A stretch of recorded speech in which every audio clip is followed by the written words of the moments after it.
This is Mario once again with MIA Microflight, and this is one of my uh, desktop tools that I use to cut tubing. As you can see, I'm about to cut some PVC tubing. This is the tubing that I use on many of my projects, including some of the ultralights. In fact, I use this consistently in all my ultralight, microlight. I've used this in autogyros, helicopters, etc. So it's a tool that I had to develop to do what you're basically seeing in this video. And it's manual. I do have an automatic one that's linked to a computer, and I use that other one if I want to do cuts in tubing, all sizes of tubing, when I want to make batches of 100 and above. This is just a tool that I use to do cuts in batches of a dozen, 2 dozens, 3 dozens max. And so it's very precise, and it's adjustable in length via this setup here. Right now this is permanent here because I need this particular size. I need about 3 dozens of these, and so this is fixed here. But anytime I need something longer, I remove this piece right here, and I use this other piece that's on the side here via this bar, to create longer lengths. As you can see, it's very, very precise here, and the cuts are very straight.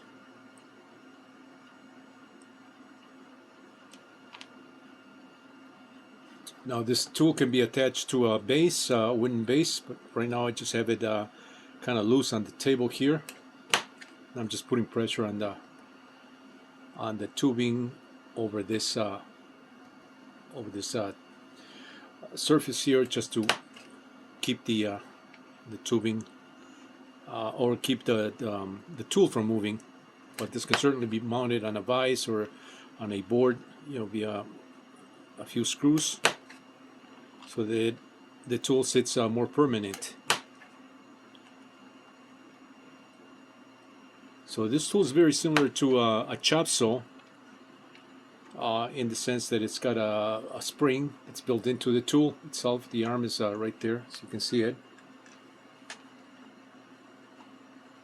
And I have this white base here as a riser, and I did that in order to fit this rod here. This is a length adjustable rod with a stop that allows me to set the length of the tubing.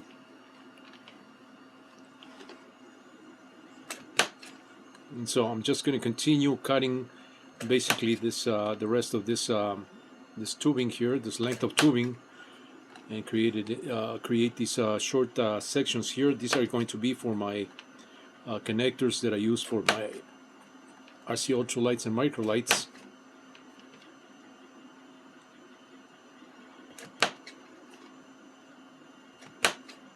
And by the way, this tubing is it's not your typical tube that you buy at the hardware store. These are industrial grade tubings that I use, for my microlights and ultralights. As I do with many of the materials that I use on my products, on my radio control products, ripstop nylon, it's coated with an ultraviolet protection coating, and so this is also ultraviolet protected tubing, so it doesn't collapse over the years, or it's protected by that. It's infused into the tubing itself. It's just properties of the tubing, the industrial quality tubing here. I mean, for the prototypings, when I was doing my early RC microlights and ultralights back in the 80s, or even before then, I used to use fuel tubing, hobby grade fuel tubing, to do a lot of the connectors back in those days. And so when I decided to establish MIA Microflight and decided to basically standardize on a lot of the parts and the trademark parts that I use in many of my RC Microlight, ultralight, autogyros, helicopters, land yachts, you name it, I decided to scout the industrial companies that were producing specific materials so that I can lock on those, and that's what you see in my microlights, ultralights. That's stuff that I locked on years ago to standardize a lot of this, a lot of the parts that I make for my RC ultralights and microlights. And to this day, I'm still making them. Believe it or not, I don't advertise as I used to. I'm not interested in advertising because a lot of the orders that I get, as I said in some other videos, are by word of mouth. I saw these two customers. Customer shows that to maybe some other people, and other people they're actually looking at the product, the way I make them. I'm not a mass production company. All my stuff is customized. And there you go. So that's so I cut my tubing, and as you can see in this video, it took about 5 minutes to cut all this batch here, and it goes fairly quick. This is a good maybe 5 dozens of this particular size, of this particular length. And so this little tool here, this little machine is can be also automated, with a servo and some additional mechanics. I have, like I said, another one. Maybe I'll show that in some other video later on. But that machine's a little bit bigger, and it uses a computer that was designed for the Sherline turret. It's a little computer. It's a self-enclosed, and it doesn't require external software or programming. The tool, the computer itself, it's a little box. It's tied to a servo, and you can program that little box to rotate the servo so many rotations, and that's how you determine whether you're cutting a certain length or you're turning it a certain amount of degrees. And so I use that. I modify that, and I use it in a cutter, a very similar cutter. The cutter's more heavy duty because it uses a 1-ton press with a cutter similar with a blade that I also customize, to fit it on the head of the press. And so that's a little more automatic as it feeds the material. I designed that so it would feed the material. So all I have to do is manually press that, and even the manual pressing can also be automated, with additional motors. But that one it was more done for me to be able to dial in how many pieces I wanted at a particular length. And so it was a feeder, basically a feeder mechanism to do the cutting.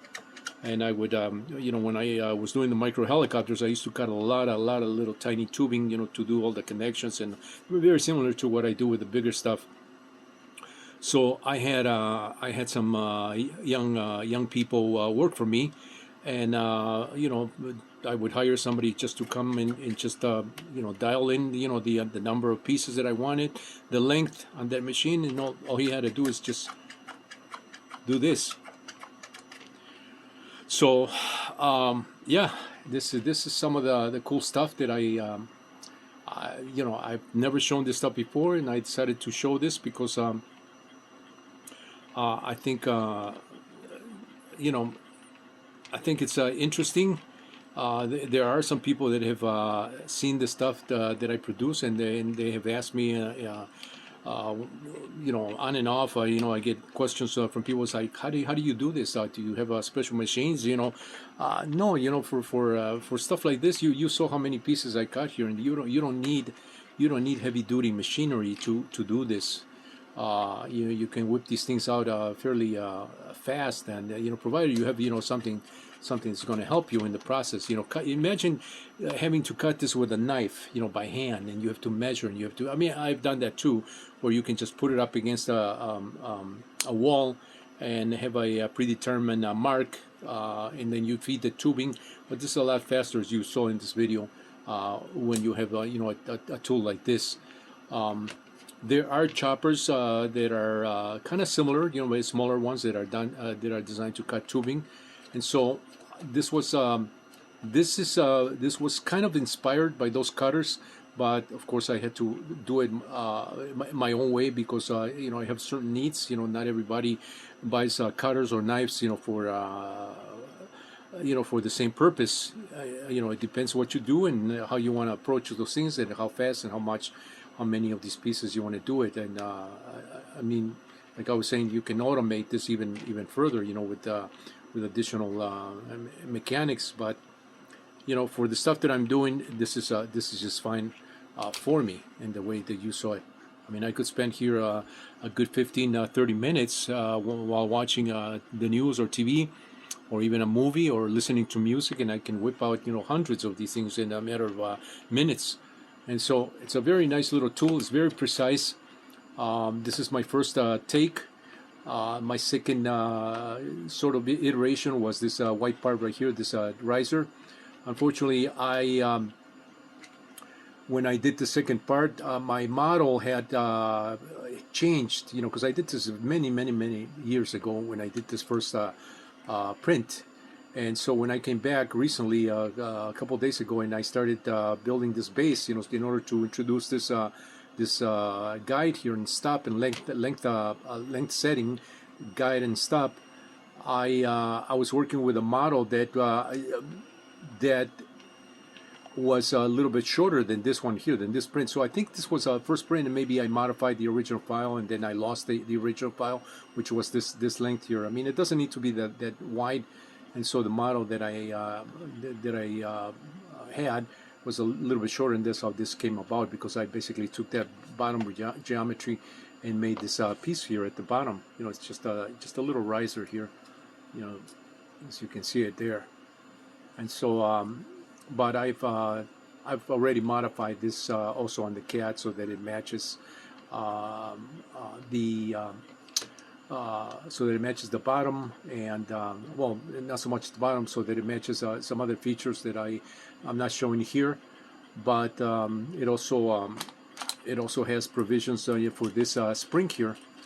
This spring, before, I had it on the outside. I had a spring here with a coil here, and it came around here and had a bent up arm here at 90 degrees. The coil was outside, so I didn't like that coil being on the outside. So I decided to just embed that coil there. So this is new too, something that I just recently did, and I got it fluid enough, you know, that it's very, you know, it's very easy to operate. It has a nice coil back or recoil. It's very comfortable because it's got this finger indentation here on this section here, where I can press this, and you know, it's very comfortable. There are no sharp edges here, and it's also precise because it's got enough width here for this to act as also not only as a pivot point here, but also as a guide, you know, for this arm here. And it's rigid enough that it doesn't bend while I'm cutting, which is very important, you know, in order for the blade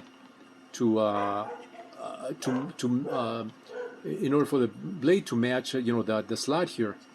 So it's very precise. You know, I'm not cutting over that on the side of the plastic or the 3D printed part.